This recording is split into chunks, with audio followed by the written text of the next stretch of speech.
मध्य प्रदेश में नगरीय निकायों में फर्जीवाड़े के साथ साथ प्रतिनियुक्ति और रिटायरमेंट के बाद उन अधिकारियों का संविदा पर आने का खेल लगातार ग्वालियर नगर निगम में बना हुआ है। ये वो अधिकारी हैं जो दागी हैं और जिनके कार्यकाल में लगातार भ्रष्टाचार की शिकायतें सरकार की जांच एजेंसियां कर रही हैं, लेकिन अब यही अधिकारी अपने सोर्स के जरिए फिर से निगम में मलाईदार पदों पर आ गए हैं। देखिए रिपोर्ट। रिटायरमेंट के बाद फिर से मलाईदार पदों पर पहुंचे लल्लन सेंगर, पीएचई सहायक यंत्री, रिटायरमेंट के बाद संविदा पर वापसी। आर.के. शुक्ला रामू, अधीक्षण यंत्री, रिटायरमेंट होने के बाद संविदा पर फिर वापसी। महेंद्र शर्मा, मदाखलत प्रभारी ग्वालियर, रिटायरमेंट के बाद सहायक संपत्ति कर अधिकारी बनाया। ये वो रसूखदार अधिकारी हैं जो ग्वालियर नगर निगम ही नहीं बल्कि अन्य विभागों में भी सुर्खियों में छाए रहे हैं।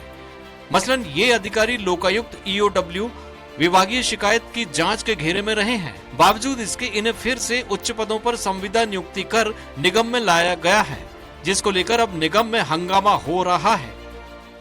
आपको पढ़ के सुना दें। उसमें स्पष्ट तौर पर लिखा हुआ है कि एमआईसी इसके लिए अधिकृत है। आदेश में स्पष्ट तौर से लिखा है कि एमआईसी अधिकृत है। एमआईसी जब तक अनुशंसा करके नहीं भेजेगी, वो तो केवल वहां से पुष्टि करते हैं। बाद में भी लास्ट में मूवमेंट पे भी एमआईसी को ही उसका प्राधिकारी बनाया गया है। सांप की तरह अपने फन पटक रहे दोबारा आने के लिए।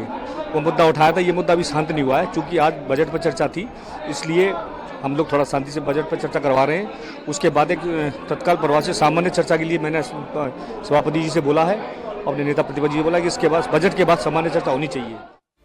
सबसे ज्यादा हैरत की बात यह है कि इन अधिकारियों की वापसी में ग्वालियर नगर निगम की मेयर इन काउंसिल की बड़ी भूमिका रही है।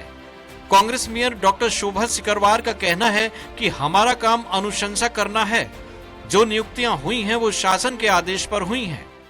ये जो द्वारा से इन लोगों के जो आए हैं निगम में, तो वो शासन की उससे आए हैं, क्योंकि ये लोग पहले शासन को जाते हैं, शासन फिर एमआईसी के लिए अधिकृत करती है और एमआईसी अनुमोदित कर देती है, फिर शासन को यहाँ पर नगर निगम में वापस भेज देती है। बहरहाल ग्वालियर नगर निगम में प्रतिनियुक्ति और संविदा नियुक्तियों का मामला अब हाई कोर्ट तक जा पहुंचा है। हाई कोर्ट की सिंगल बेंच के जस्टिस जीएस अहलूवालिया ने एक प्रतिनियुक्ति के मामले में गंभीर टिप्पणी भी की है। जस्टिस अहलूवालिया का कहना है कि ग्वालियर की जनता को क्या जानवर समझ रखा है, जो पशु चिकित्सक को नगर निगम ने स्वास्थ्य अधिकारी बना दिया। अब देखना होगा कि इन नियुक्तियों को लेकर बीजेपी पार्षदों के विरोध का बीजेपी सरकार में कितना असर होता है। स्वराज एक्सप्रेस के लिए ग्वालियर से विनोद शर्मा की रिपोर्ट।